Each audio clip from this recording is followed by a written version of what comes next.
There's a Venn diagram between inexperienced, incompetent, and arrogant. Yeah. They're in the middle of all those things. That means bad things are going to happen.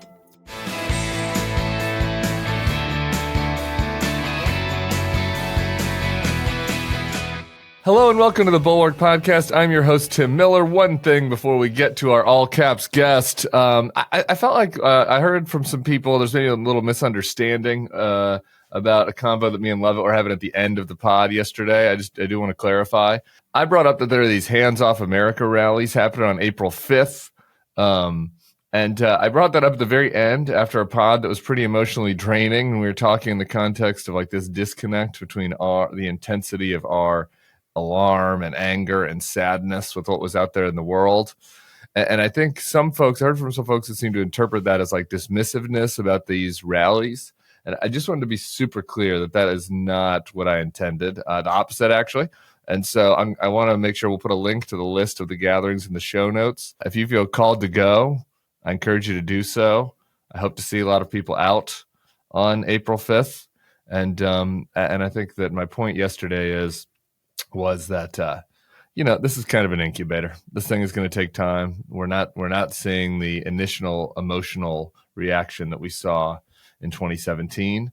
And that is disappointing, but you got to start somewhere. So there you go. April 5th, Hands Off America rallies. All right. Our guest today is a former colleague. She's a writer and editor at Protect Democracy. She's a co-author of the Authoritarian Playbook for 2025 and a contributor to Protect Democracy's If You Can Keep It Substack. It's Amanda Carpenter. How you doing, girl? Hey, and it feels weird to say I'm doing great. I'm doing okay. Sure. We're here. It's Friday. I felt like I had to wake up and just like preparing for this, like just take a few deep cleansing breaths because there's so much going on. But if there's anybody to get into it with, I'm happy to be here with you. Let's mix it up. Yeah, I know. I think I've had this nagging cough that maybe some of you guys haven't noticed because Jason and Katie cleaned me up, but it's prevented me from going to yoga because I don't want to be the guy like hacking up a lung in yoga. That's kind of over the past couple of weeks, and I do feel like it's had a negative impact on my internal self. I'm wound a little tight, so yeah, let's do a little Ujjayi breath together. We get sometimes these tips at our work for like self-care, how to take care of yourself. And you're I feel such a lib now. You're getting self-care tips. Well, no, I took up running a couple years ago. It's like, like that ticks a lot of boxes off for me. You get out in the sunshine, you get time away from the screen. Like it takes care of a lot of things in one. Actually, my husband does yoga. I don't do yoga. Okay. It's kind of funny. I'm like, that's your thing. I'm just going out on the trails. But, everybody get outside is what I'm saying. Yeah, get outside. Get some vitamin D. Go to a rally. Take a run. Go to a crawfish boil. That's what I'll be doing this weekend. All right.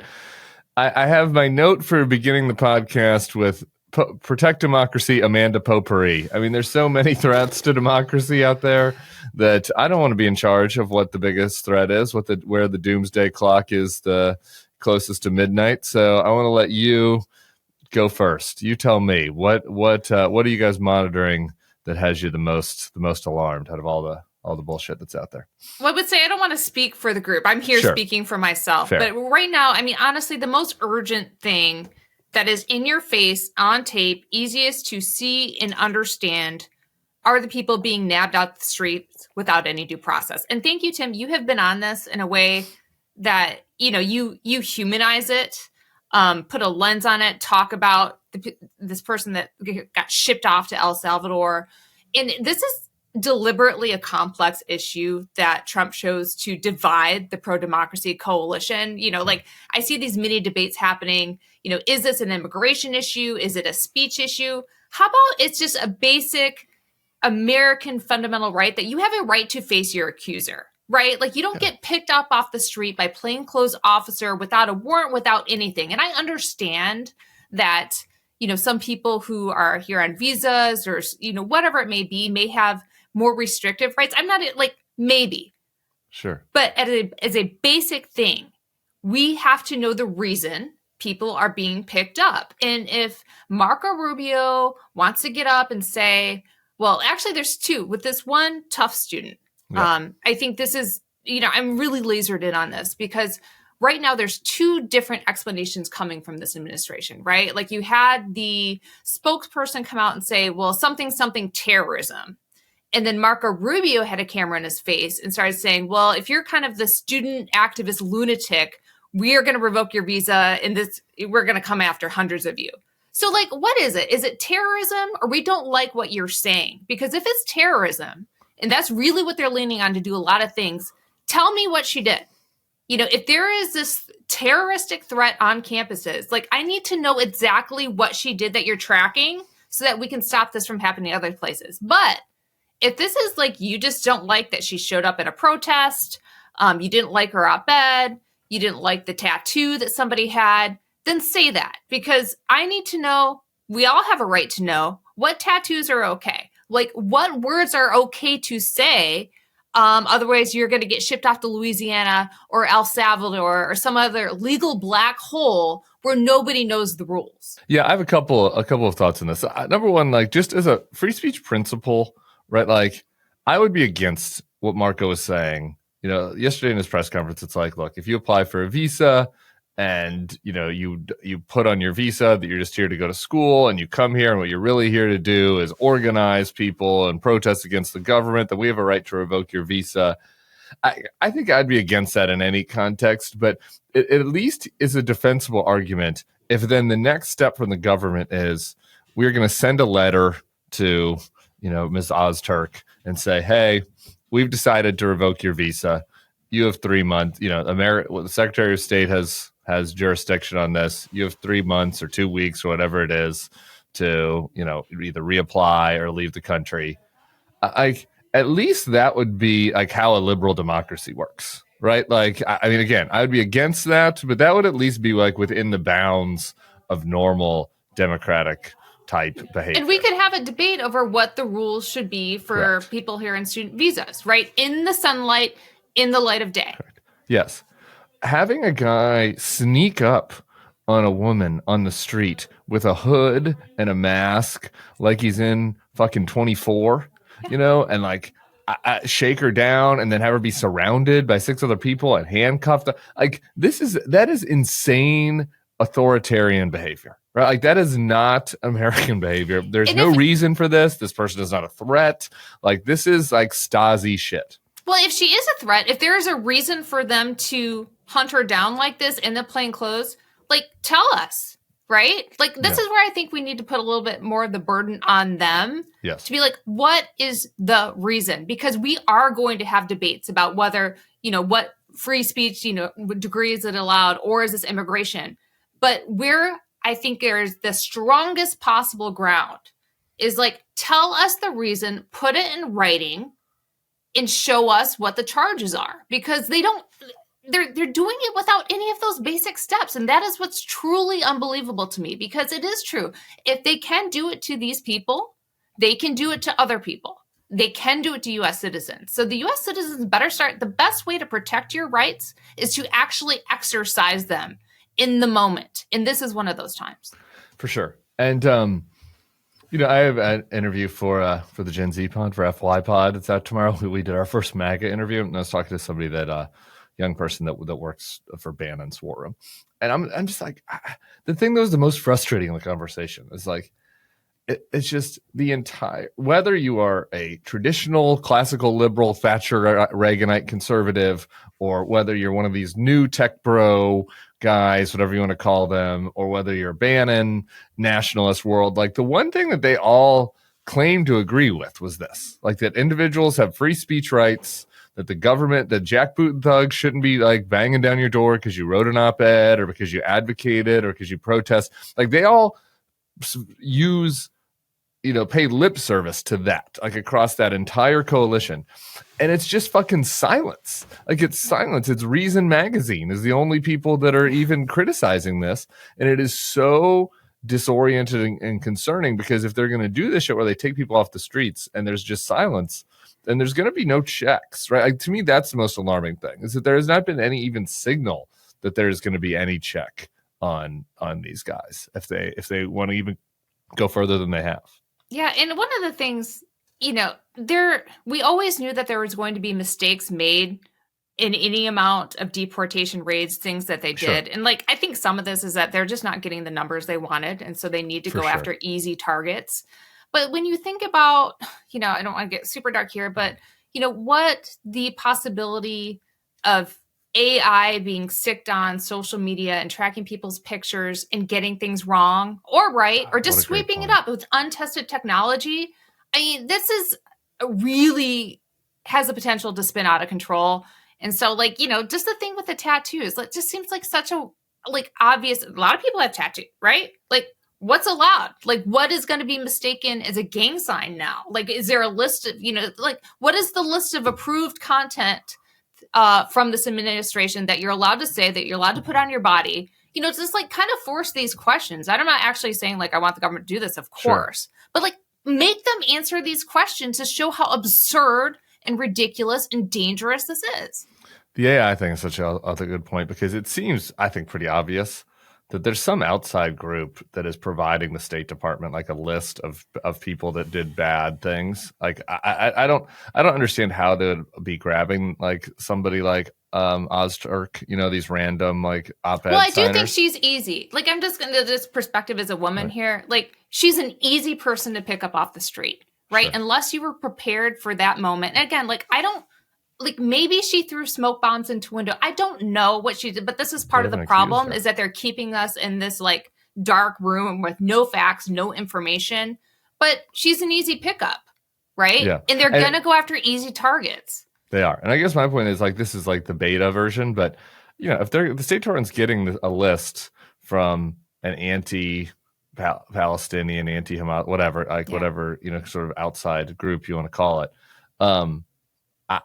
Again, you have AI software. You're oh, here are the names. Let's put them into the software. Right? It gets dark really fast, and it's a really good point. And well, we saw this with some of the groups that were putting the names and faces of people engaged in DEI in the government before Trump came into office. There's lots of lists that have been made, and so just as a personal security thing, I don't hear. People often ask, how bad is it? How close to authoritarianism are we? And you want to say, okay, we still have room to fight. But, if you want to evaluate this question, if you were in this public, political, media space, that just followed me, think about the steps that you've probably already taken to adjust yourself over the few years. I think about my career. I've changed my career totally in terms of adapting to this. I don't tell my kids' parents, friends what I do unless I really know them. I take a number of personal security and safety tests. I don't post much on Instagram at all anymore. I am self-censoring out of protection, but also to preserve my ability to fight. You know what I'm saying? I don't know if you've taken steps like that, but I think you have to. I haven't, because fuck them, but lots of people are. And it's funny you bring this up, because I was just looking at, I don't want to out this person, but I was just looking at them on social media this morning. And it's a very public type, a person that has been very public in politics in the past and does not like Trump, but works for a consulting firm. And I saw a post from them criticizing, something that a Democrat was doing. And I was I wonder if that person has been posting, because I know that they're not for a lot of this Trump stuff. And you just scroll down the feed, and it's just no, it's sports, an occasional Democratic hit, whatever, maybe a retweet of a criticism, right, of Trump, maybe. Whether that person would admit it or not, they're self-censoring. People are self-censoring, across. And now this gets us into the law firm conversation and the corporations and Columbia University, which I talked about, love it yesterday. People are self-censoring because they are either scared or don't want to deal with the BS. And that is all a form of soft authoritarianism. Yeah, definitely. Nobody was doing that under Biden. Nobody's I'm not gonna send a mean tweet about Biden because I'm worried that they're going to come after me, that my business will be harmed, that somebody won't get a contract. Nobody was worried about that. Yeah, at a minimum, everybody is trying to be more careful thinking about the environment, knowing what happened after January 6th, knowing the threats that are just constantly out there. I mean, it's just this noise of executive order, like every day. Do we have executive orders every night targeting individuals and like on a personal level or organizational level? I mean, they're raining down. And I have never, using the executive orders to target individuals in this way or as a means of leverage to extract a political price is an insane new form of executive abuse. And we don't even have a terminology for it yet. Well, here's the latest. Let's go to the latest executive order from last night. Trump is targeting the Smithsonian and the zoo for programs that advance divisive narratives and improper ideology. Woke pandas. What? Woke pandas. What was the zoo doing? I don't even know. What was it? I assume this is like they had Pride Night at the National Zoo or something, and they've got to cancel that now. Trans penguins.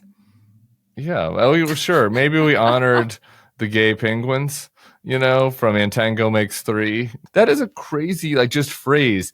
Improper ideology. It's silly and it's laughable, but it's like, look, the president is saying to a museum that I will punish you if you advance an improper ideology. But this is where I think there is opportunity to shift the burden on them and also just make it absurd. Can someone ask, can you tell me what the penguins and pandas did wrong? Can we start forcing these questions to be why are we cracking down on the National Zoo? Maybe they're doing something insane. But just again, this random executive order, we're going to target the Smithsonian, we're going to target the zoo, along with everyone else. It's just, what is going on? Because we do need to have the ability to laugh and have some absurdity in this. Yeah, here's one example that they put in the executive order. For example, the Smithsonian American Art Museum features, quote, The Shape of Power, Stories of Race and American Sculpture, an exhibit representing that societies, including the United States, have used race to establish and maintain systems of power, privilege, and disenfranchisement. Sculpture, the sculptures, we don't like, it's what? So what? What is the concern about this? So that warrants an executive order? What are we supposed to do? Shroud, mask it? What are we doing? Yeah, I don't know. I'm sure you guys, since you have so many lawyers over there, are pretty deep on what's happening with the law firms. And it seems like there's more coming. There was a report yesterday that Skadden Arps, another big DC law firm, is in negotiations, or I don't even know what you would call the words, that are involved in a hostage negotiation with the White House right now. We've seen some other law firms be more aggressive in fighting, which is encouraging. What do you guys monitor? Yeah, well, I mean, I guess I want to point out a few bright spots because it's important to show who is doing well versus, by the way, you having George Conway on last week to talk about Paul Weiss, that was great. Very informative. Glad that he, really brought it to them. That was necessary. But we did see, there is the Perkins Coie executive order. There was a story in the Wall Street Journal yesterday about how it's fighting back. Great. They're one of the good ones right now. And also, more importantly, its biggest clients are staying. That includes Boeing, Microsoft, Google, Amazon, NFL, because, in order for these law firms to not only stay and fight, they have to not lose clients. So, I want to say thank you. Keep fighting. We need everyone to stick together on this because the whole point of using these orders is to divide and conquer people and pit these law firms against each other so they start stealing clients. But there was a sweet part of that Wall Street Journal story is that the day after they got the order, apparently this managing director, I think in Seattle, someone sent a bouquet of flowers to them just saying thank you, for standing up. And he took a picture and sent it to everyone, 600 people in that office. I don't know who sent that, but the fact that they thought it was these are rich people. They can buy their own flowers. They can throw themselves flower parties every day if they want, walk around with leis. But they were touched that someone did that for them. They took a picture and sent it around and made it into a journal story. Just please find ways to celebrate and be kind to the people who are doing the right thing, because we have to spend a lot of time talking about the bad. But when you see these little glimmers of hope, I hope they don't reverse stance. Celebrate them. And so then there was also an executive order that came down. Was this another one last night against another law firm, Wilmer Hale? Yeah. Again, I'm not a big law person. But they're pushing back. Yep. I saw a statement from Ryan Goodman, who tracks all this stuff, where they issued a statement saying essentially like, we're standing up for the rule of law, blah, blah, blah. Good. So we have two firms doing the right thing in light of the bad. Maybe that will encourage other people to stand together. And I think these things do have a way of starting and having a line of separation between the cavers and these people who take an oath to uphold the rule of law, actually doing it is a pretty good stark dividing line. And hopefully people want to be on the right side of the ledger. I agree. We're going to do some more positive at the very end because it's the weekend. But I've got to take us to the reality. I know. I got to bring us back to dark reality. Sorry, Amanda. The vice president, the second lady, and the national security advisor are in Greenland today. I just, to set the tone for this conversation, I want to play for you the intro to this news story on ABC Nightly News, whatever they fucking call it, ABC World News last night. Let's take a listen.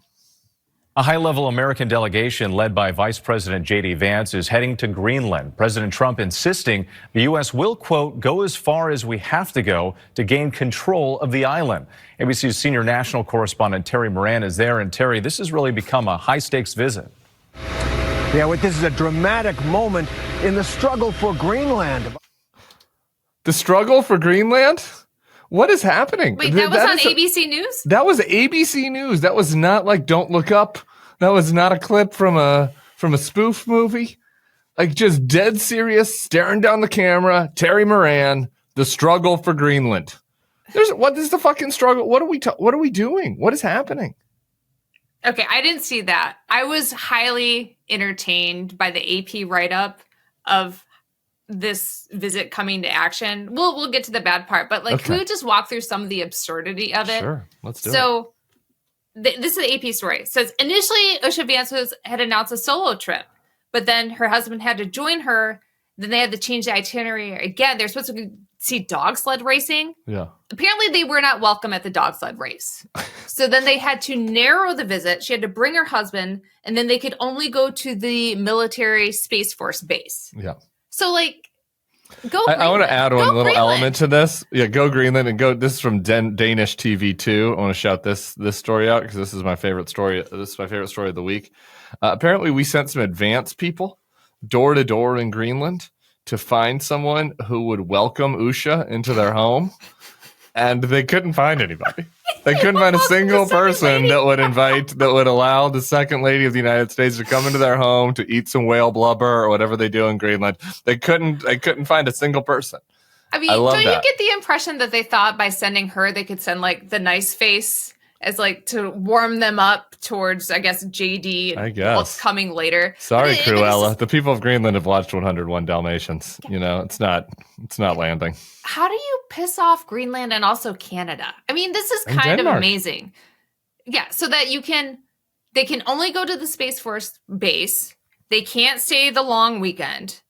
One day trip, in and out. And you have to stay on the base because otherwise you'll be protested anywhere else. They have to have a safe space in order to make this visit. I find that hilarious. And I just can someone just slip Usha Vance, Karen Pence's phone number? Because I feel like they might have some things in common. They might need to get together for I don't know. wine night. I am not putting Usha on the level of Mother. Mother has shown more integrity so far in 2025 than every single person in the Republican Party, a handful of Democrats, most big law. Mother is stalwart. I don't know. I just have this vision of where JD was so Usha, maybe we'll just go to Greenland for the weekend. You can get a spa day, take some time off, and then Greenland's hell no, you're not. I don't think they have spas in Greenland. What is it like? Of course they do. A snow spa? What would they do? There's only 50,000 people in Greenland. Greenland is as big as Monroe, Louisiana. There's no spas in Monroe. I mean, maybe there's I'm just picturing a nice little cabin chalet, do a cold plunge. A cabin chalet? I don't think this exists. Well, the people of Nuke. I'm from Michigan. I think it's like the UP. You do? I don't think it's like the UP. The people of Nuke can give us a note. Well, they can invite me. Invite Amanda if you have a spa, some kind of ice spa or cold plunge. You can invite Amanda. I can go to a Sephora in Alta and do a cold plunge, and that works. They definitely don't have a Sephora in Nuke. Sure they do. I don't think they do. It is a tiny. There's nobody there. Okay, CVS. I'm hard. Here's the thing. We're gonna laugh, and me and JVL. If you're obsessed with the story as JVL is, we did the Bulwark Takes feed for our bonus feed, so go check that out. Me and JVL did 45 minutes on this last night because he can't not talk about it. But so there's the laughter. But if you are in Nuke or if you are in Denmark, you have to take this seriously. I mean, Putin last night gave a speech where he was like, the Americans have a point here. I mean, they have to consider their strategic needs in the Arctic. So Putin is seeing it from the serious point of view. If you're in Greenland and Denmark, you have to take it seriously. And they've been talking about it all week. And they went from just sending the second lady to then having the VP give an interview where he's like, the Danes aren't being a good ally, even though they're spending more than what they're supposed to on NATO. And then you have the VP saying, no, I'm going to come now. And then you're like, oh, we're going to bring the national security advisor because he's in trouble at home. He shouldn't be walking around the halls of the White House. People get mad at him, so we're going to send him. What is the national security advisor doing there? That's intimidating. I would be intimidated if I was Greenland, right? I agree. I think that's the point of this weird visit, but I am going to find some joy in the fact that they're isolated to a one-day in and out trip, and they're not welcome there. I'm finding some joy in the backbone of the Greenlanders. And Matt, I love the Danish Prime Minister, Mette. She's awesome. So I am finding some joy in that. But to me, this is are we sure that they aren't just going to try to put the American flag down in the ground and say, this is ours now? I mean. No. Or they're real estate shopping for Trump's next whatever. Hey guys, if you loved yesterday's episode with John Lovett, then you're going to love the YouTube series we're doing together called SpeechCenter, where we dissect political speeches with insight and chaos and gayness and laughs and despair. John, as you all know by now, is the host of Love It or Leave It. It's America's top late-night political gay live comedy podcast, where he takes on the biggest and most absurd stories in politics, helping you stay informed while laughing instead of crying. You can tell that John's producer wrote that. This season is promising some big-name guests, unexpected conversations, and can't-miss moments. He does a monologue with jokes that are mostly funny. He does captivating interviews. Captivating, love it. Are they captivating? They're pretty captivating. The one I saw last week with Tom Green. You remember Tom Green? I haven't seen that guy in ages. It was hilarious. What's happening with Tom Green is crazy. Love it pulled it out of him. Anyway.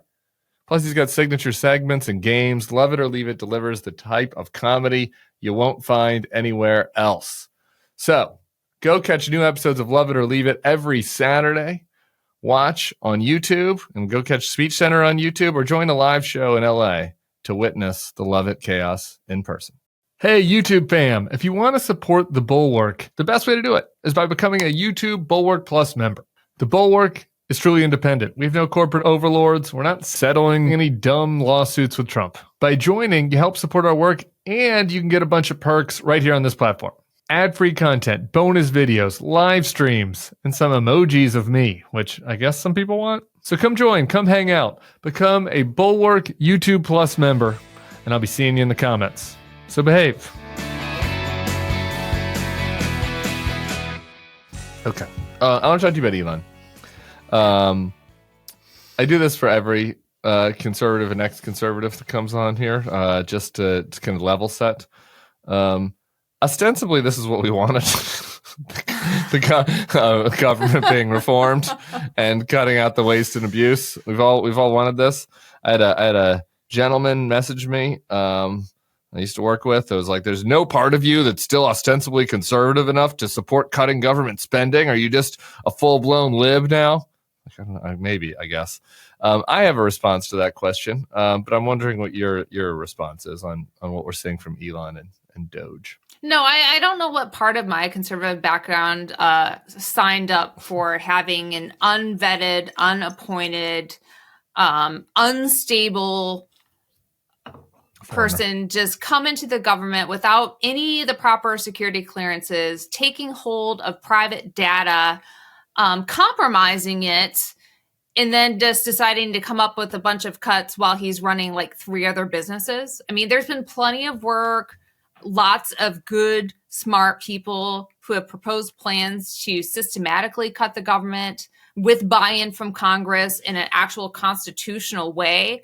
And they just said, oh, with that, we're going to come up with our little Doge kids and do whatever we want. So no, I didn't sign up for that. I didn't sign up for signing off all this power, which does belong to Congress, to some dude. Okay. No, me neither. That was also my response. Also, there are things ostensibly, there are some other things that conservatives were for besides cutting government waste. Things like being fiscally responsible, balancing the budget. Something these guys aren't doing. Like, that's the whole farce of this whole thing. Like, they're putting forth a budget that is going to increase the debt and deficit by trillions over the course of the administration, even including the cuts that they're doing here. Another conservative thing was, believing in the separation of powers, the rule of law. Remember the whole we're a republic, not a democracy thing. We don't have a king. If you want to cut stuff, you control Congress. Yep. So just do it. It's not actually going to save any money if you illegally fire people and then they all sue the government and get paid restitution for not working. That's going to be a net cost. So anyway, the whole thing is preposterous. On top of your unstable element of having this foreigner who doesn't really understand American values being in charge of this, I want to play Elon Musk last night with Brett Baer talking about Senator Mark Kelly. Democratic Arizona Senator Mark Kelly posted on X about his trip to Ukraine to push for continuing to send U.S. weapons and support there, and you posted that he was a traitor. Well, why do that? Well, I think somebody should care about the interests of the United States above the interests of another country. And If they don't, they're a traitor. Yeah, but he's a decorated veteran, a former astronaut, a sitting U.S. senator. It doesn't mean it's okay for him to put the interests of another country above America. Obviously, there are some Republicans who think supporting Ukraine is the right thing still, but there is a battle back and forth. And Brett Baer's face is just like, what are you talking about? And this is his mouth was very dry. I noticed now that I'm just listening to the audio.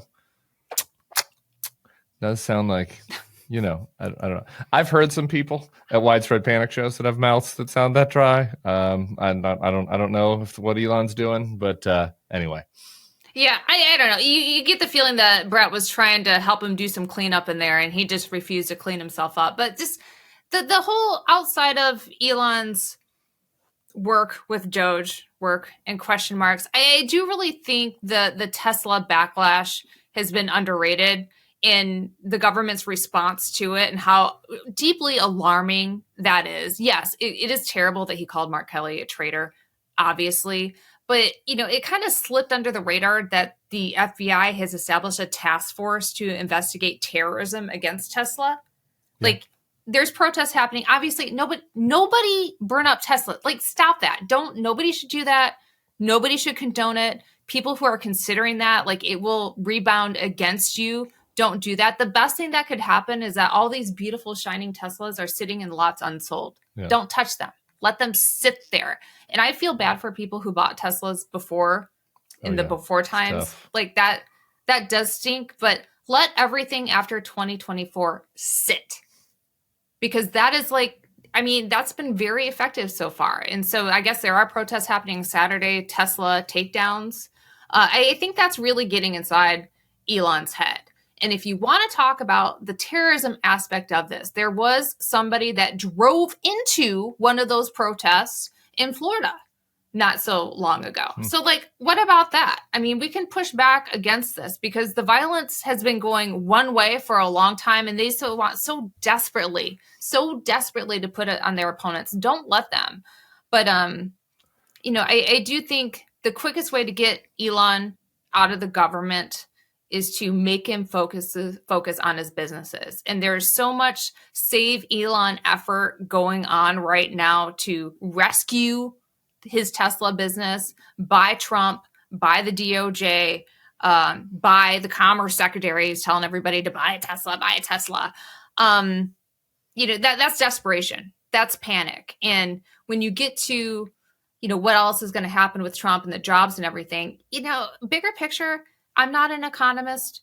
I don't see how there's not a recession from all this. I want to go to the economy next, but I just want to say one thing about the other point that you made first about the looking into Tesla vandals as terrorists. Elizabeth Newman, when she was in DHS in the first term, came out to the ad for Republican voters against Trump. I love her. It's funny. One of her origin kind of story about why she ended up being a whistleblower, or whatever you want to call it, from the first Trump administration, was that she was in DHS as an expert on domestic terrorism. And like at the time, there was a lot of chatter and worry about white nationalist domestic terror here in the country. And she was presenting reports, talking about how to prioritize, what to prioritize, and what they should be looking into. And political people inside the administration wanted to silence that and say, that's not what we're going to focus on. We're not worried about that, right? And that's like the TLDR of basically, what was one of her main issues that resulted in her eventually leaving. That type of just sort of soft politicization, it's not like, oh, we're targeting Wilmer Hale or whatever. Like, that's overt, right? There is a subterranean version of that, which is just like what these people prioritize that you're just seeing, right? Like, and at the DOJ. And so just to use kind of the V-Pish example, the Signal thing, right? Yeah. Like, again, had like some random captain accidentally texted in Jeffrey Goldberg, he'd be investigated. Like the DOJ would look into it, or IG at the DOD so has been fired, or whatever. Like somebody would look into it, right? And there would be a real investigation. They'd be on leave, they'd look into the phone, right? And Bondi was asked about that yesterday or 2 days ago, maybe in a press conference. Like, are you going to look into this? And she's just like, Hillary Clinton bleach bit her computer, right? And so it's just like the DOJ and the FBI are now totally unapologetic about this more subtle version of politicization, where they're just like, we're just going to investigate and look into foes, political foes and perceived foes. And like, we're not even going to do this other stuff at all. No, I mean, the politicization of all these independent agencies, but most particularly the Department of Justice, has always been one of the top Democratic threats. And I pulled this thing from Truth Social because I didn't even notice that he said it. Because, by the way, he's posting all these things like in the middle of the night recently. Have you noticed that? Like the most absurd things. So I think his people hear it and it does slide under the radar. But about Tesla, Trump posted, I look forward to watching the sick terrorist thugs get 20-year jail sentences for what they're doing to Elon Musk and Tesla. What are they doing? We don't know.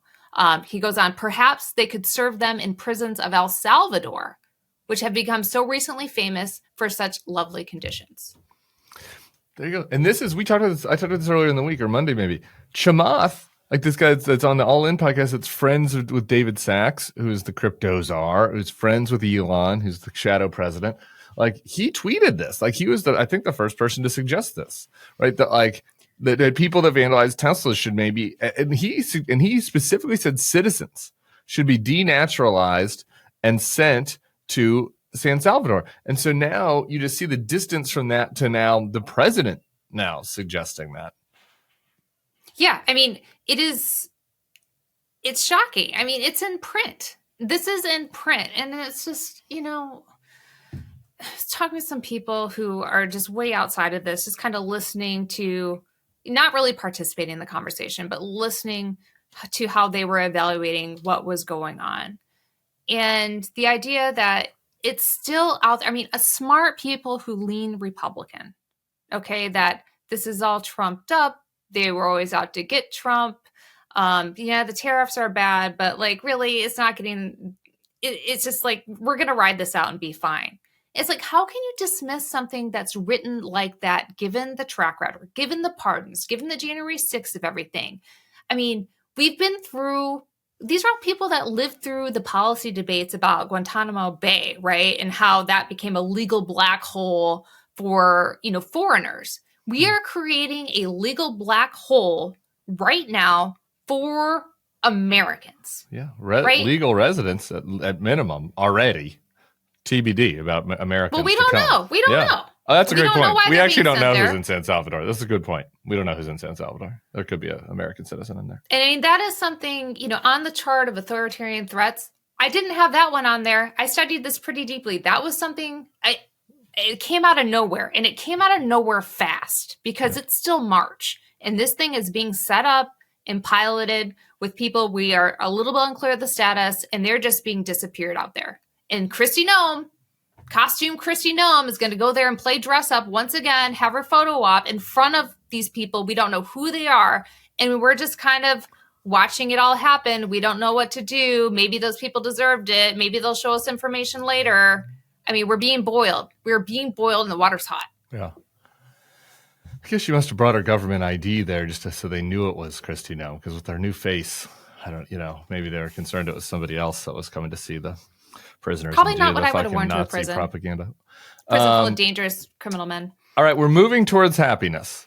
The first part is bad things might happen to Republicans. So that's a form of happiness, but bad things might happen to everybody. So it's it'll happen to everyone else first. And then we're moving towards pure positive. Okay, so we're getting there. 40 minutes in. You mentioned it, the recession. I frankly, out of everything out there, the economic uncertainty, we'll see what happens. The so-called reciprocal tariffs are supposed to come in April 2nd. Liberation Day. We'll see what actually happens. But no matter what happens, the signs are not good. And there's another Fed report out today. They think that the market's going to do worse before Trump finally pulls back. I don't know. I don't know if they have psychologists at the Fed or experts on narcissistic sociopathy, but I don't know what that's based on. But anyway, now that's their analysis. What do you, I mean, that's like the biggest political opportunity for the Democrats at this point. Just taking out all of the morals and ethics and just what is the best political opportunity? This is that, right? I rank that number 2. Okay. Here's where I think the biggest political opportunity is. If you have to plan themes around what is going to happen, right? And to me, Signalgate is the beginning of it all, is not the end. So if you have a Venn diagram, what do we know about this members of this administration, the people that Trump is putting in high positions of power? There's a Venn diagram between inexperienced, incompetent, and arrogant. Yeah. They're in the middle of all those things. That means bad things are going to happen. Yeah. Bad things are going to happen and unfortunately harm people at some point along the way. I don't know how we scraped out unscathed from the Signalgate. We may not be, because we don't know what other plans they were putting on Signal. I mean, but that's Mike Lawler had an amazing quote, Republican congressman, saying, we have to put safeguards in place so that this could never happen again. What are you talking about? There's a million safeguards in place, but you can't put a safeguard on somebody idiocy. who does on idiocy. You don't want to put your seatbelt on. You're going to drive 100 miles an hour down the highway in the wrong direction, crash into a bus load of school kids, and blame the kids for the crash. Yeah. That while is you're what they're doing. While you're texting fist, American flag, fire emoji. Yeah, but so there's no safeguards because that's incompetent, inexperienced, and arrogant, and that's just going to keep happening again and again and again. I pray to God people don't get hurt. But did you see this? There was this woman in Oklahoma calling her Senator Mark Wayne Mullins, likes to wear cowboy hats a lot, big dude. Her husband was some kind of service member, and she was just livid, and I think rightfully so, at the fact that our national security officials and Department of Defense Secretary would be so reckless to put these messages on a public chain and possibly compromise American service members' lives. And she was filming herself calling the office and saying, I'm going to call every single day and put this on film until I get a meeting and get some answers why you're allowing this to happen. Good.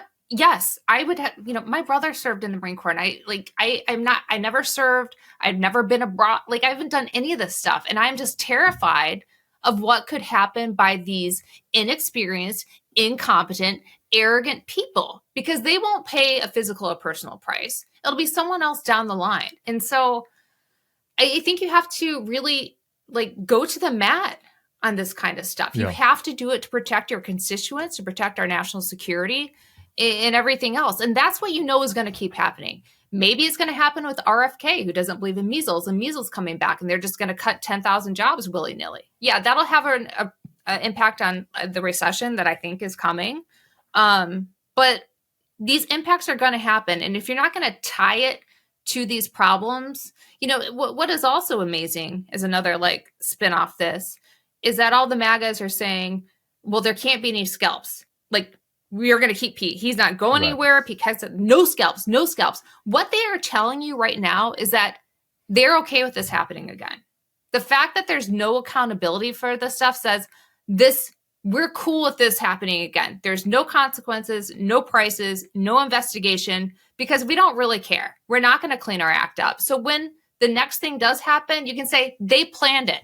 You have to make them own this, every single aspect, and don't give an inch. Well, the incompetence and the arrogance ties directly to the economic part, right? Yes. Because it's there's no reason for our economic uncertainty right now. It's all a self-owned, right? Sometimes presidents get in there and you get bad luck. A recession happens, something happens that was not on your watch. That's something systemic that's been happening for a long time in the in the market. There's a bubble, right? That's not the case here. Right? This is all just their own incompetence and arrogance. And the funny thing that raised an eyebrow for me was some Tesla fanboy, taking this back to Elon, or some Tesla fanboy account was posting about how the tariffs are going to be good for Tesla, so you should buy Tesla stock. Oh, I bet. Yeah, and then it was a long thing, and I was like, but Elon replies to it though with yes, but to be clear, this will affect the price of parts in the Tesla cars that come from other countries. And it's just wait, what? I thought, and then meanwhile, you've got Trump threatening the car companies, even though his co-president is a car company owner, threatening the other car companies, saying, you guys can't raise prices. Again, he's Viktor Orban, he's setting prices like the fucking Khrushchev. We used to cry about the nanny state, and this is he's forcing everybody in the U.S. market. You'll sell the car, the preferred car that I want for the price that I want, so that I look good and Elon stays afloat and everybody's happy. This is the biggest daddy state, but that ugh. Right, don't give us that image. I take it back. Manny state. But this is even it's grosser. I don't know. I got to workshop that. Okay, we'll workshop it. But it is anyway, we'll see. April 2nd. It's coming next week. They're stepping in it, and it's of their own problem. All right. I want to close by talking about what happened to Elise, so we can end with some Schadenfreude and talk a little bit about the Florida race. But when we were exchanging some notes beforehand, I talked yesterday with Lovett about the importance of collective action. And I think he's really good on this, coming from, a more kind of progressive organizational background. He uses the word solidarity unironically, which is something that's high card for me. So it was good to have Lovett out there doing it. But I know that you also feel like this is important, and from more of a, nonpartisan protect democracy standpoint. So anyway, I just wanted to give you a chance to pop off on collective action before we rubbed Elise's face in the dirt. Yeah, I also struggle with that term. I don't like it. I naturally am just can we just not say that? Can we find a synonym? Yeah, working together.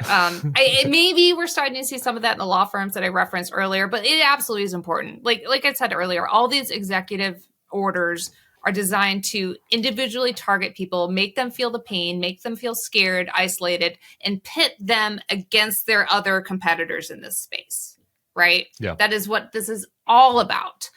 We didn't even talk about all the FCC investigations happening with Brendan Carr and how he's going after all the media companies. But another little glimmer of hope there.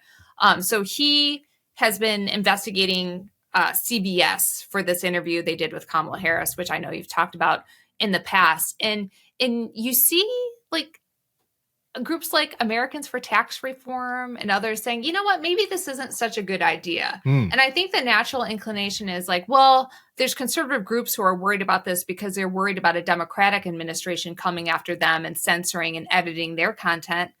I'm not entirely sure about that, because if you're, say, a Fox News, there's nothing to stop Trump from getting into your editing practices and going in there, because we know might that be a bigger target, actually. You know, there's certainly a likely leopards are eating my face type situation, because it's the one he watches. So, you know, he could grumpy again. You have to imagine 81-year-old Trump, grumpy 3 years from now, 81-year-old Trump telling even stupider FCC chairman that like he's got to go after Steve Doocy because he said something mean to him that morning. Like that does not seem crazy at all. Like that. No, he's already done it. He Yeah. already does try to, like, you know, dictate what Fox puts on the air. I mean, Fox, you know, Sean Hannity might be his closet middle of the night phone advisor, but he got Megyn Kelly off the air. I mean, he already does exercise control. So that would only be turbocharged. So I think that is sort of interesting, because where you see collective action work, I think in real ways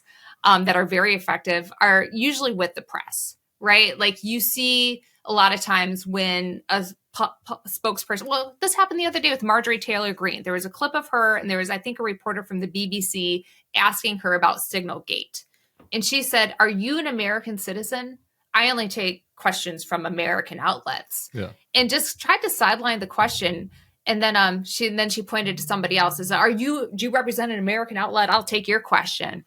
And that reporter said, "No, I want you to answer hers. I have the same question." Yeah. Like, that is a nice little form. Good. I think I didn't take like the lib class on collective action. I think that's how it's supposed to work. So yeah. No, more it's of that. spine stiffening. No, it's again, it's just like, look, it's like it's the courage is contagious element of it, right? Like that's what I really we're talking about is like make him come after everybody, right? Like, you know what I mean? Like that is what was so disappointing about the folding at the law firms, right? Because it's like, try it. Let's see. Like these guys are weaker than they seem. Put like the burden on them. Yeah, they have less power than it seems like. They're less willing to put themselves out there. Like they're going after the easiest targets. Just look at it: Greenland, Venezuelan refugees fleeing communism, female college students that are writing op-eds, right? Like look at who, the zoo, right? Like look at it. They're not they're not going after Putin. They're not challenging, the toughest institutions in this country. And they're doing that because like, A, they're testing. It's a testing ground, right? To see how far they can go, but B, because they're all weenies. And so like they're going to back down from a collective opposition to them. And I do think that's an important reminder to people. I agree completely. All right. Let's go to some Schadenfreude. Elise Stefanik, my old friend, my old colleague, main character in Why We Did It, a travelogue from the Republican Road to Hell.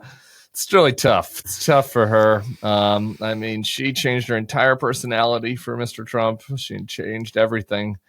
She just suckled up to him. She couldn't even say his name. She couldn't even say his name into 2017 or 18. She refused to say his name. She just called him the president. She hated him so much. And then she just flipped on a dime, thanks to Alex DeGrasse and other people around her that let her know how she could succeed. She did it all so that she could achieve a dream, become United Nations ambassador. She gets it. She gets everything that she wants. She gets nominated. And then what happens? Well, Trump kind of nominated too many House Republicans. And so the majority got very narrow. And then a couple of House Republican women got pregnant. Kat Kamek and Anna Paulina Luna, so they couldn't show up to vote all the time. And so then their margins got even narrower. And then it got in a Pennsylvania state Senate district that Trump won by 15, some Democrat named James Malone ends up winning it. And then they're like, shoot, we could lose some of these special elections. And then next Tuesday, there's an election for Mike Waltz's seat. I bet Trump wishes he could send Waltz back to the seat. Mike Waltz's seat in Florida 6, which is over on the Palm Coast. So if you know anybody in Daytona or all the way up north off the coast, up the Atlantic coast there, tell them to go out and vote on Tuesday. And you got this teacher, Josh Weil, math teacher, running against Randy Fine. We can get into it if you want. Very complicated why that's, but there are a lot of reasons why that is a potential. Probably not. The Republicans are probably going to win. It's like Trump won the district by like 20 plus points, but they're nervous. It's nervous. Right. The polls show it very close. And so as a result of all these sequence of events, Trump's like, sorry, Elise, you got to go back to Congress. You can't be the United Nations ambassador. All of her staff has taken other jobs. The reports were that she was calling Mar-a-Lago. No, please, no, let me keep it. No, too late. Trump bleats it. She's back. Tough titties. Sorry, Elise. Anyway, what do you think, Amanda? She's happy to do this for the president that she loves so much, right? Like this isn't a problem. This shouldn't be a problem. She's happy to sacrifice, to go back to the House, to have that little office, to not have all the security detail and trappings of being UN ambassador. I'm sure her reward is coming later, right? Right? Yeah, you've seen it from so many other people. The guts that Trump brushed aside, Reince and John Kelly and Pence and Matt. You see it all. You see it often that their reward comes on the back end. It's tough. It's tough for poor Elise. The other thing is her Instagram feed yesterday was like a highlight reel. Like we're in March Madness right now for people. It was kind of like a one shining moment. Like at the end of the tournament, it was like a highlight reel of all the great things that she did in Congress. She was posting like a retrospective of her career in Congress. That was her Instagram feed yesterday. And then she got the call. Sorry, you're going back. It's tough. Well, it is kind of interesting. So about that race, I mean, next Tuesday, with the Wisconsin Supreme Court race and that one, I agree, the Republican will probably pull it out. But if it can put some vulnerability into the system, people are nervous. It should be a gimme win for Republicans. It may not be. We have to be looking at these tea leaves. The Wisconsin race is really going to be a referendum on Elon Musk's influence, how that plays on the ground. So we'll have a lot of good information to draw from that. And the fact that Elise, because of these slim margins, because of the environment that Trump has created, had the biggest election win ever, but she's got to get recalled back to Congress and not have this job. They talk a lot of talk, but these are facts on the ground that could change some things. It could change the way Republicans act in Congress if they're worried that they start worrying about their own hide. They're going to have to spend money regardless. You might win, but it's going to be nasty. Well, Elon is having an event in Wisconsin this weekend where he hands out. What do you think? This is going to turn me into Bernie. I'm literally turning into a Bernie, bro. Like it's like the inverse of there's the cartoon that makes fun of the far right wing nationalists where like if you keep calling me a Nazi, I'm gonna have to become a Nazi, and they're shaving their head and like getting a Nazi tattoo. That's kind of like me. Yeah, if Elon keeps handing out $1 million checks to people to go out and vote, like it's gonna turn me into a Bernie bro. Like I'm gonna be wearing a Feel the Burn tee on the pod pretty soon. But yeah, I mean that's really gross. But again, so it's like if Elon puts 10 plus million, it's going to be maybe more close to 20 by the end. Insane in amount. A Wisconsin court race, and then they lose anyway. Then it's like, oh man, maybe Elon's money isn't as scary as we thought. Make him spend it everywhere. Yeah, make him spend it everywhere. And then in the Florida 6, just to talk about that, because we talked about Wisconsin a lot yesterday. This race also is going to have House members. There's this big bill coming up. Like they have this is why Elise has to come back. They have this tiny majority. They want to extend the Trump tax cuts. They want to codify all these gross Doge cuts. They want to do this is their big bill. They don't have much wiggle room. And if this House race, even if it's close, even if it's just close, it's going to make some of these guys, like the Mike Lawlers you mentioned, be like, I don't know. I don't want to put myself out there. In this race, there's a lot of things that are kind of working in the Democrat guy's favor. This guy, Randy Fine, is a horrible. I mean, he's like a disgusting. And they all know it too. If you read the news stories on him, they all know he's not a good candidate. He's not doing the work. He's in a fight with DeSantis. Yep. So the Republican base is not excited. It's already depressed, right? Democratic base is. So I'm not I'm not really hopeful for a win, but I think even a close loss is meaningful. And again, if you know people, or go just and check anything that isn't close to Trump's margins, right? Like Trump blew the seat out. If this is like less than 10 points, I think the Democrats should really shove it in their face. Yeah, for sure. So Josh Weil, if you know somebody over there, spend some time in Daytona Beach. I got to tell you, not great. Not my favorite city in America, but you could surprise me, Daytonans. Come out and show me what you got. Amanda, you have any final thoughts for everybody going into the weekend? No, just everybody take care of yourself. I think I've said this pretty consistently. It's like always my mantra. Like, this is going to be a long 4 years. I do think because I am optimistic about our ability to overcome it, but I do think right now through summer, if things go well, will be the hardest time. Right? Like this is that is optimism. The hardest time. That is optimism. I'm not feeling that, but great. If we put in the work now, right? Draw attention to the right issues. I mean, you have to fight now to survive later. So put in the work now. And then rest up, be ready to go the distance. The best athletes take care of themselves all the way to go to the Olympics. You can't get a sprained ankle now. So do what you need to do. Fight hard, fight healthy. All right. Yeah, you want a hot body, you got to put in the work, Amanda? It's just how it is. All right, everybody. You have a good weekend. We'll be back here as good as you can, We'll be back here Monday with Bill Crystal. We'll see you all then. Peace.